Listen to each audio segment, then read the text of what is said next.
그래서 이제 초과이익을 환수제를 한다고 하니까 이제 대본에 이제 나온 거가 어떤 거냐면은, 그러면은 재건축이 자주 안 생기잖아요. 그죠? 안 생기면 어떻게 됩니까? 기존의 아파트가 오르게 되지. 그러니까 이게 이제 이 제도가 또 역작용이 나면 효과가 없다. 오히려 더 올랐다. 이런 말들이 또 나오게 되는 원인인 거예요. 아까 재건축 연한도 30년을 40년으로 올려. 그러면 이제 집들이 노후주택이 늘면서 공급이 좀 줄죠. 그러니까 어떻게 돼요? 공급이 줄면 기존의 아파트가 오르지. 오케이? 아시겠어요? 그래서 요거는 부작용도 살짝 있어요. 그래서 핀셋 형태로 대규모로 규제하면은 대번에 부작용이 나버립니다. 이거는. 대번에. 그래서 이게 그래서 정책이 힘든 거예요. 잡기가 힘듭니다. 그러니까 무능해서가 아니고 이 속성이 그렇게 생겨 먹었다는 거죠. 여러분들이 한국에 있는 쥐 다 못 잡잖아요. 그죠? 숨어 있는데 어떻게 잡아? 그지? 자, 신 DTI 규제가 이제 사실상 요게 여러분들이 또 경매하는 사람 입장에서 지금 제도를 경매하는 입장에서 풀어드리는 거예요. 그래서 신 DTI라는 거가 뭐냐면 그냥 기존에는 DTI가 원래 있었어요. 요것도 원래 한 4, 5년 전에는 DTI니 LTV니 이런 단어도 저 없었어. 근데 이상하게 막 나오더라고 요즘에 영어로. 응? 그래서 처음에는 이런 용어가 나오면 저 입장에서는 굉장히 거부감이 좀 생깁니다. 여러분들은 어떤지 모르는데 투자하는데 뭐 이런 걸 알아야 돼? 뭐 이런 생각들을 한단 말이죠. 투자를 뭐 하루에 10번씩 할 것도 아니고 뭐 1년에 몇 번 할 건데 할 때 그때 좀 그 어떤 상황, 내 상황에 맞춘 거를 종합조사를 하면서 투자하면 되지. 그걸 가지고 매번 학자처럼 스트레스 받으면서 알아야 되냐. 그거보다는 경매에 대한 어떤 기술을 좀 더 닦고 물건 보는 눈이나 좀 닦고 그 다음에 어떤 투자의 배짱이나 어떤 거를 키워나가는 게 더 급선무지 않겠냐. 항상 그 생각을 했었어요. 그런데 이제 또 이게 우리 또 킹왕짱을 살리려면 강의를 해야 되니까 이거를 또 간단한 말로 신 DTI란 말은 기존의 박근혜 정부 때 DTI였는데 문재인 정부 왔으니까 야 이제 새롭게 하는데 규제를 좀 해야 되지 않겠어. 가계 대출이 지금 뭐 빚이 어마어마하다잖아요. 그래서 요거가 붕괴돼 버리면은 문재인 정부도 이번에 완전히 그냥 최악의 정부가 돼 버릴 수밖에 없잖아요. 아무리 이념이 좋아도 뭐 배가 고파 버리면 다 말짱황이죠. 요즘에 그 비트코인 문제 때문에 벌써 지지율 7% 떨어진 거 보셨죠? 아시나요?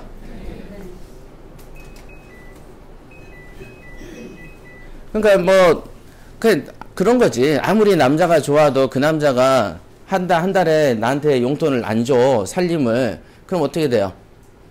죽여버리고 싶잖아. 그러니까 그 남자가 장동건이어도 한 2, 3년 정도 괜찮은데 3, 4년 전부터 돈을 안 갖다 줘. 다 필요 없잖아, 인물. 그죠? 그런 거야. 아무리 마음에 들어도 경제가 휘청하면 싫은 거야. 누구나 그렇습니다. 누구나. 자, 그래서 신 DTI를 규제를 해야 돼. 어쨌든 해야 돼. 왜냐하면 그동안 10년 동안 너무 많은 대출을 많이 내준 건 사실이고 이거는 그 해외에서도 위기 신호는 분명히 있으니 규제는 해야 돼요. 그 다음에 현금 흐름을 흡수를 해야 돼. 그러니까 세금이 엄청나게 늘고 있어요. 지금 여러분들 세금이 그러니까 이 정부 들어서 세금이 늘어요.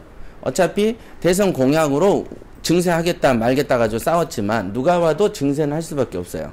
왜냐면은 정부 정책의 실업난을 해결하려면 재정 지출이 있어야 되는데 그러려면 돈을 끌어들여야 되고 그 다음에 돈이 너무 많이 풀리면 또 물가가 상승하니까 그걸 잡아주려면 돈을 좀 인위적으로 땡겨 와야 돼. 근데 그러다 보면은 대부분의 사람들이 예측하듯이 금리 인상이라는 수단을 씁니다. 금리 인상을 쓰면 반드시 붕괴되는 집들이 많이 생기죠. 그래서 경매가 많이 쏟아져. 이렇게 구조가 흘러가죠. 그러니까 이제 좀 이따가 소개할 게 경매 실행 유예 제도 이런 거는 정말로 특이한 아이디어 중에 하나인 거죠.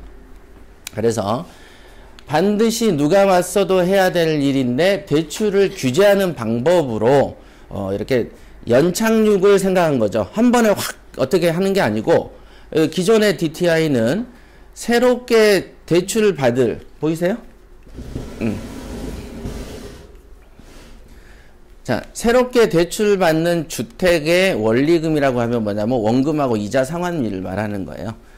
원금 전체를 얘기하는 게 아니고 매달 내는 그 이자 있고 매달 내는 원금도 있죠. 원금 일부 상환하잖아요. 예, 그런 돈을 기존에는 요거를 합쳤던 거예요. 기타 대출 이자랑. 그러니까 기타 대출이라는 건 뭐 자동차 대출 이런 것도 있겠죠? 그죠? 그 다음에 이제 뭐예요? 전세자금 대출도 있을 거 아니에요? 그죠? 그런 대출에 이자가 있을 거고 그 이자하고 기존의 이제 이자, 새롭게 이제 대출받을 원금과 이자. 요거하고 내가 1년에 벌어들인 총소득 대비의 비율을 본 거예요.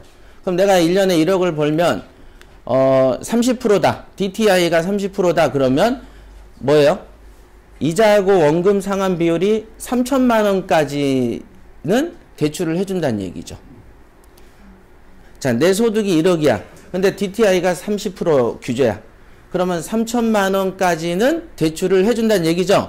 그럼 그 이자하고 원리금 상환이 3천만 원까지니까 이자만 한 1,000만 원 한다고 그러면 대출 얼마까지 가능하다는 거예요? 한 5% 잡고. 자, 대출 이자가 5%예요. 근데 1,000만 원이야. 1년에 1,000만 원이야, 이게. 월 1,000만 원 아니에요? 그러니까 얼마야? 2억일 때 얼마예요? 1,000이잖아. 5%일 때 이자 5%면. 그죠? 그러니까 만약에 여기에 설명 이해가 돼요? 그냥 이자만 3천이라고 치죠. 그러면 6억 정도는 대출해준다. 네 연봉 1억이니? 월소득 전체가 1억이니?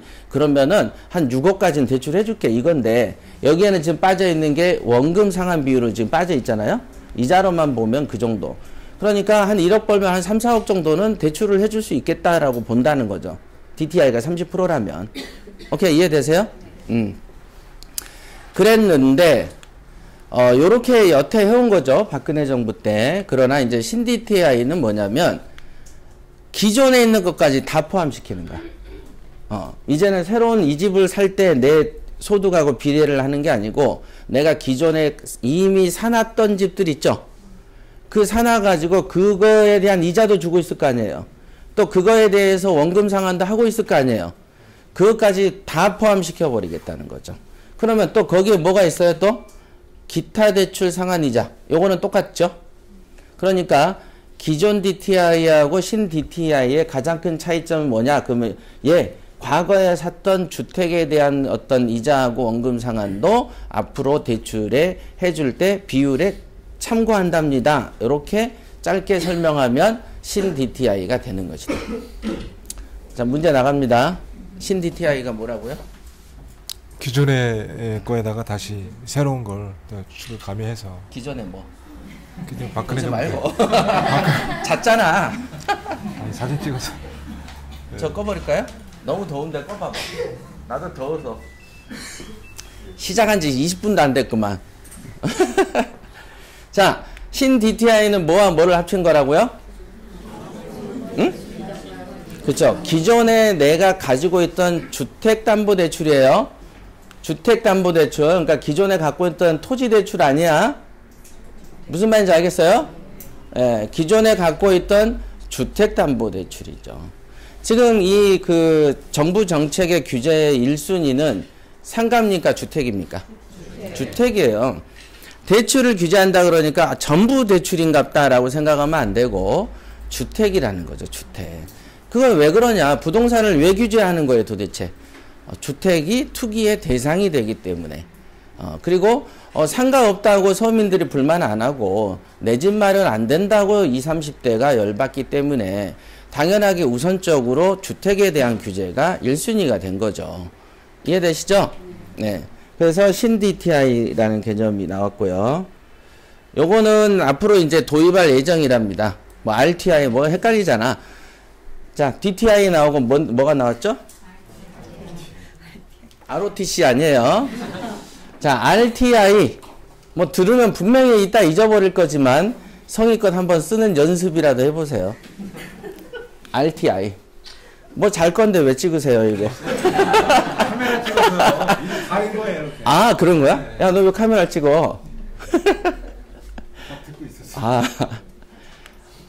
병렬아, 위에서 찍으면 안 돼. 워낙 키가 크니까 사진 찍어 놓으면 이렇게 찍혀. 이렇게 딱 각도를 잡아야지. 자, 요거는 뭐냐면, 이제 또 우리 보고 작년부터 해라고 했던 게 임대사업자네요. 그죠? 야, 4월까지 김현미 국토교통부 장관이 4월까지는 무조건 팔아라. 3월 말까지. 다주택자 규제 들어간다, 이제. 그렇게 처음에 들어오자마자부터 경고했죠? 자, 그런 거죠. 그러면, 그래, 임대사업자 할게. 그랬더니, 대번에 또 뭐라고 합니까? 야, 임대 대출할 때는 말이야. 네가 번 임대 소득이 있을 거 아니야. 그죠? 월세 한 월 100씩 받아서 1년에 1200 벌잖아. 그래. 1200 대비해서 너 얼마, 이자 얼마 주고 있어? 그럼 얼마 준다. 그럼 그걸 고려해서 대출도 규제를 하겠다는 거예요. 임대 사업자도 규제한다, 안 한다? 한다. 근데 이거는 이제 금년 연말 정도에 예상한다고 합니다. 왜? 작년에 임대사업자 내라고 하면서 이 제도를 얘기하면은 임대사업자 내고 싶어요? 안 내고 싶어요? 안 내고 싶지. 그러니까 당연히 그 다음에 얘기를 해야지. 그죠? 다 이게 머리를 쓰는 거예요. 이렇게 상세하게 설명해 주니까 얼마나 이 고민을 하고 있는지 아시겠어요? 그러니까 뭐냐, 임대사업자도 결국은 주택이잖아요. 그러니까 주택을 규제한다는 큰 틀 안에서는 야, 그냥 임대사업자 하면 여기가 프리존이야, 이게 아니고 일단 여기서 여기로 이동을 좀 시켜. 그 다음에 얘를 조지면 되잖아. 그러니까 자, 뭔지 아시겠어요? 어차피 때릴 건데 지금은 누구를 때릴지는 모르겠어. 그러면 우선은 임대사업자 쪽으로 이렇게 정리를 해. 그 다음에 이제 얘기, 그래, 집 많은 애들이 이제 구별이 되잖아. 그러면 이제 때려도 마음 놓고 때릴 수 있어요, 없어요? 그러려고 하는 것이다. 너무 잘 설명을 해주죠? 그렇다고 임대사업자를 안 내는 다주택자는 더 많이 맞겠죠? 그러니까 덜 맞으려면 가지만 어차피 운명은 맞을 운명이라는 거죠. 네, 그렇게 이해를 해야 되는 거예요. 임대사업자를 안 가면 안 맞네요. 이게 아니에요. 어차피 맞을 건데 선명하게 많이 맞아. 근데 안 가는 것보단 조금 덜 맞을 수 있어.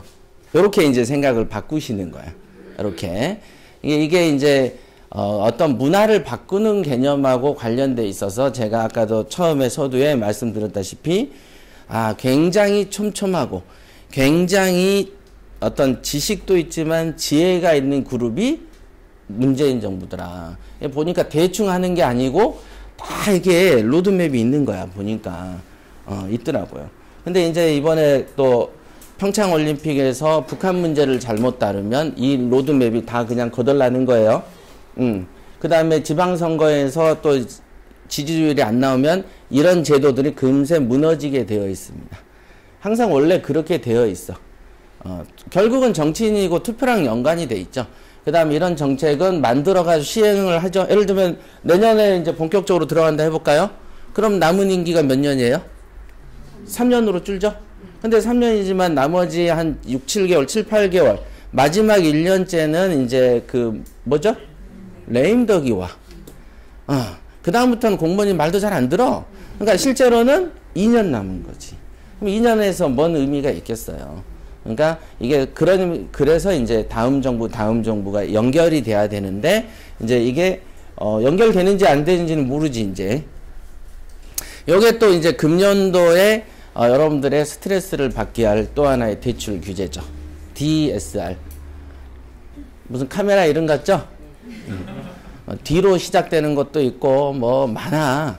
영어가. 자, DSR이라는 게 뭐냐 그랬더니 총체적 상환 능력 비율이다. 근데 요거는 아까 그건 총부채 상환 비율이거든요. 신 DTI는 총부채. 이거는 말 그대로 그거보다 더 센 거야. 총체적 상환 능력. 그러니까 여기에는 뭐라고 표현되어 있어요? 크게 한번 읽어보실래요?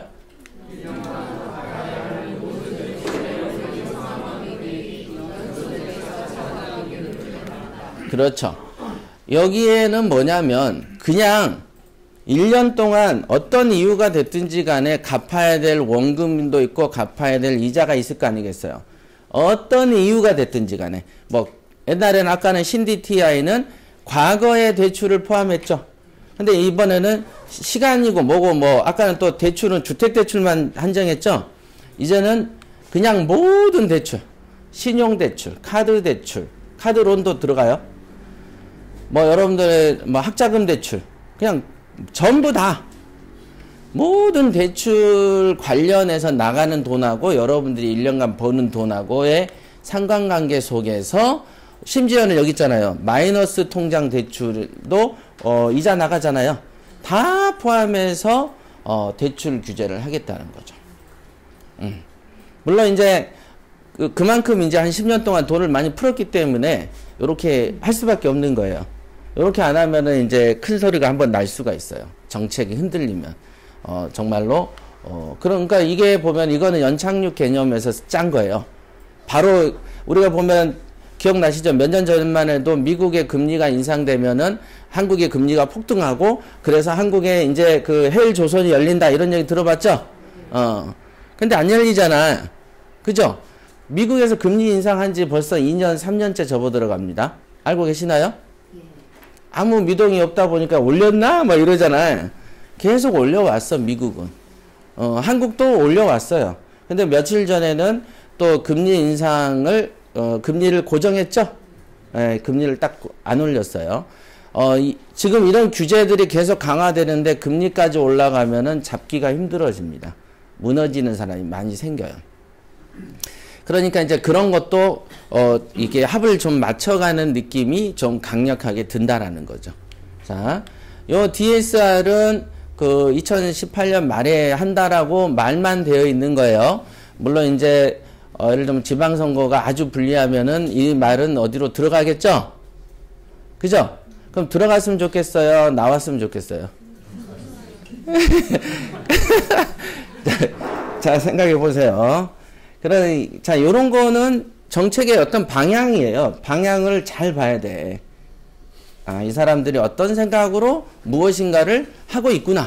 이런 생각을 잘 생각해 보면 됩니다. 자, 지금까지는 어떤 대출에 대한 규제 형태에 대한 정보를 모았다면, 이번에는 이제 양도세 중과와 관련되어 있다. 원래 양도세 중과하면은, 노무현 정부가 최고로 셌었습니다. 그래서 그 당시에, 1주택, 2주택이면 50%, 그죠? 3주택이면 60%, 보유기간 무관, 엄청 초강력했어요. 엄청 강했죠, 엄청. 그러니까 그 당시에 강남에서는 투표표가 안 나와. 기억나시죠? 표가 안 나와. 이거는 너무 적으로 몰았다. 막 이런 얘기들이 많이 있었죠. 그런데 이제 문재인 정부는 다시 중과세를 도입을 하지만 조건을 정해서 중과세를 하는 거야. 어디다 가냐면 여기에 크게 읽어보세요.